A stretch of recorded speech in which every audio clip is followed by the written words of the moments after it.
Bismillahirrahmanirrahim. Assalamualaikum warahmatullahi wabarakatuh. Alhamdulillah, wassalatu wassalamu ala rasulillah, amma ba'd.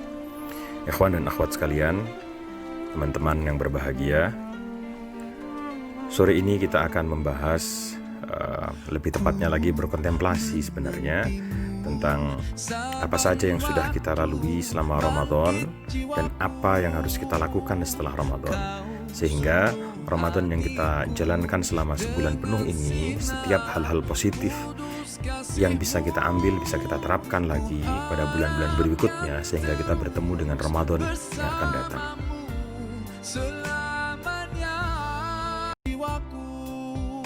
Sahabat-sahabat sekalian, ada fakta yang pasti kita semua merasakannya. Kita pun sejatinya menyadarinya bahwa kondisi ibadah kita setelah Ramadan tidak berbanding lurus dengan meriahnya, dengan gegap gembita ibadah kita di bulan Ramadan. Semarak ibadah di bulan Ramadan tidak berlanjut di luar Ramadan. Pertanyaannya adalah, apakah kewajiban beribadah hanya di bulan Ramadan saja? Mengapa kondisi ini terjadi? Jawabannya, karena mayoritas dari kita, umat Islam ini, keliru dalam memahami tujuan disyariatkan ibadah puasa. Atau jangan-jangan kita masih sebatas menghafalnya saja. Setiap Ramadan ayat ini selalu dibacakan, bahwa tujuan utama dari Ramadan adalah bertakwa.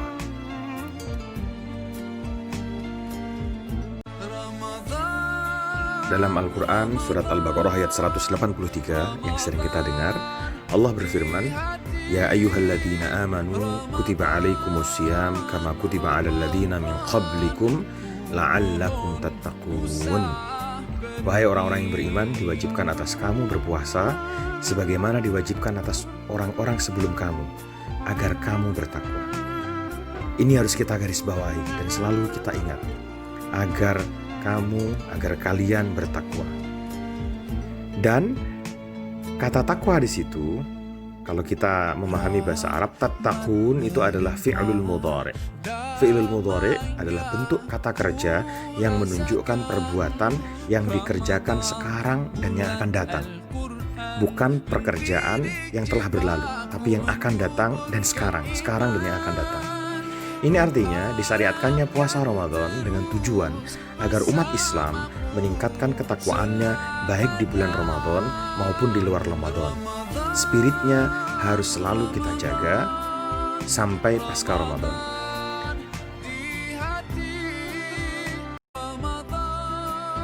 Dengan demikian, sejatinya Ramadan berfungsi sebagai syahrut tarbiyah, bulan pelatihan, sebagai kawah condro di muko. Selama sebulan penuh kita dikarantina, dilatih dengan berbagai bentuk ibadah individual seperti sholat, puasa, tadarus Al-Quran, zikir, dan ibadah sosial juga seperti zakat, infak, dan sedekah. Semuanya itu hendaknya kita lanjutkan di luar Ramadan. Puasa itu melatih diri untuk merasakan betapa perihnya lapar, seperti apa yang dirasakan oleh saudara-saudara kita yang fakir miskin, yang setiap hari menahan lapar dan belum pasti akan mendapatkan apa yang akan dimakan. Sehingga dengan puasa tumbuh rasa peduli, rasa simpati, bahkan empati kepada sesama, khususnya fakir miskin. Sahabat-sahabat sekalian, Ramadan sebentar lagi akan berlalu. Artinya kita harus bersiap-siap, bukan untuk meninggalkan, tetapi untuk merealisasikan hasil pelatihan selama sebulan itu di 11 bulan yang akan datang. Selayaknya orang yang ikut pelatihan, maka semua ibadah, baik ibadah individual maupun ibadah sosial yang dilakukan setelah Ramadan harus meningkat, bahkan lebih meningkat dibanding saat Ramadan. Inilah yang Allah SWT inginkan dengan disyariatkannya puasa di bulan Ramadan, agar kita menjadi hamba yang bertakwa, baik di bulan Ramadan, apalagi setelah Ramadan. Maka mari kita berusaha untuk menjadi pribadi yang istiqomah beribadah setiap saat. Dan janganlah kita menjadi pribadi yang hanya taat pada bulan Ramadan saja, yang semangat ibadahnya hanya ada pada bulan Ramadan. Teman-teman sekalian, ada ungkapan yang sangat patut untuk kita renungi bersama. Kun rabbaniyan wala takun ramadhaniyan. Jadilah kamu hamba Allah yang betul-betul beribadah sepanjang masa, bukan hanya saat Ramadan saja. Jangan menjadi manusia bulan Ramadan yang kuat ibadahnya karena berada di bulan Ramadan saja. Karena setelah bulan itu berlalu, ia tak akan mengalami perubahan hidup untuk menjadi lebih bertakwa. Namun, mari kita menjadi manusia pasca Ramadan yang memiliki nilai kepribadian diri, penghambaan kepada Allah Ta'ala yang tak kenal henti, menjadi manusia bertakwa tanpa batas, sesuai target yang diharapkan dari penggemblengan yang dilakukan selama sebulan. Dengan syaratnya, ia harus menjadi hamba Allah Ta'ala yang bobot ibadahnya terus meningkat, sekalipun ia telah berada di luar bulan Ramadan. Sahabat-sahabat sekalian, bulan Ramadan memang telah pergi, karena datang dan pergi sudah merupakan bagian dari sunnatullah dalam kehidupan manusia ini. Memang, dalam 11 bulan ke depan tidak ada puasa wajib seperti di bulan Ramadan lagi. Tapi sekarang kita masih memiliki amalan puasa yang lain nantinya. Puasa sunnah 6 hari Syawal misalnya, yang keutamaannya telah dijelaskan oleh Nabi SAW. Man shoma Ramadhana thumma atba'ahu sittan min Syawal kana kasiyamid dahri. Barang siapa yang berpuasa Ramadan secara penuh, kemudian mengikutinya dengan puasa 6 hari di bulan Syawal, maka senilai dengan puasa selama setahun. Masih ada puasa lainnya, seperti puasa sunnah Senin dan Kamis, puasa Ayyamul Bid, puasa Arafah, Asyura, puasa Daud, dan sebagainya. Qiyamul Lail juga masih tetap bisa kita lakukan. Salat sunnah ini menempati posisi kedua setelah salat fardu.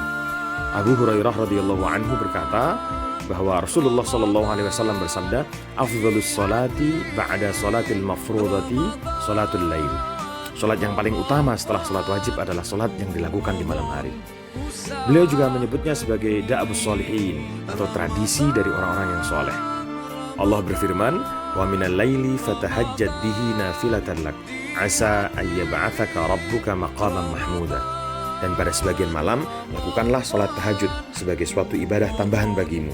Mudah-mudahan Tuhanmu mengangkatmu ke tempat yang terpuji. Dan masih banyak ayat-ayat yang menunjukkan tentang keutamaan dan perintah untuk melakukan sholat malam. Al-Quran yang tidak pernah kita tinggalkan sewaktu Ramadan. Kita bertadarus setiap malam, bahkan setiap selesai sholat.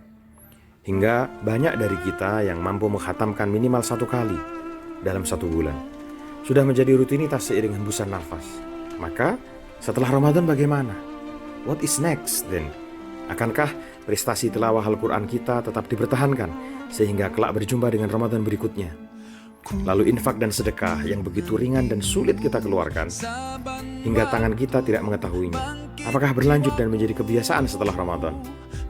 Amal ibadah yang menjadi rutinitas kita selama sebulan Ramadan diharapkan memang sudah menjadi sebuah kebiasaan, sehingga ketika Ramadan telah berakhir, kita tak mengalami kesulitan untuk memulainya kembali.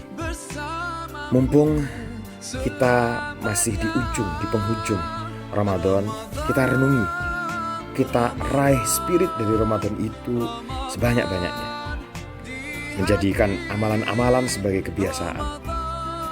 Nantinya, sekalipun sedikit, yang penting kita memiliki amalan andalan dan rutin menjalankannya. Karena barang siapa yang memiliki amalan rutin yang baik, selamanya ia tak akan mengalami kerugian. Sekalipun ia terkena uzur, pahala tetap mengalir untuknya.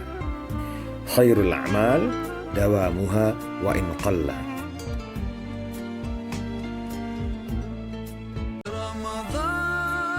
Teman-teman, mari sekarang kita renungkan ungkapan ini, bahwa sejatinya bulan Ramadan itu tidak melatih kita untuk menguasai dunia, bukan. Menguasai dunia bukan tujuan kita. Tapi Ramadan ini mengajarkan kepada kita bagaimana menaklukkan diri sendiri, dan itu adalah yang utama. Hawa nafsu memang tidak untuk kita bunuh, tetapi dengan Ramadan kita melatih untuk mengendalikan, untuk mengontrol hawa nafsu kita. Kita juga belajar betapa indahnya merasa bukan apa-apa, bukan siapa-siapa. Karena faktanya, sehari saja kita tidak makan, kita sulit untuk melakukan kegiatan. Jadi sekali lagi, Ramadan bukan untuk menguasai dunia. Tetapi Ramadan adalah latihan untuk menaklukkan diri sendiri. Dan betapa indahnya merasa bukan apa-apa, bukan siapa-siapa.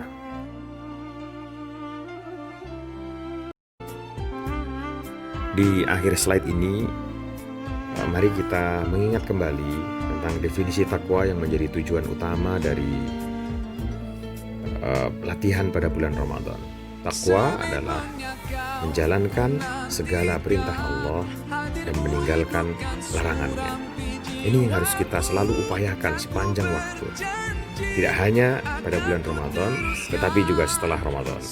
Sehingga kita nantinya bisa meraih iman yang sejati, meraih cinta sejati kita kepada Allah, yang wujudnya adalah pembuktian dengan menjalankan perintah Allah dan meninggalkan larangannya.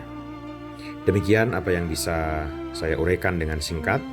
Semoga setelah ini ada diskusi, dan kalau misalnya tidak bisa terpenuhi semua pertanyaan-pertanyaan, nanti bisa kita lanjut pada akun sosial yang tertera pada slide berikut ini. Demikian, jazakumullah ahsanal jaza. Aqulu qouli hadza wa sallallahu ala sayyidina Muhammad. Wassalamualaikum warahmatullahi wabarakatuh.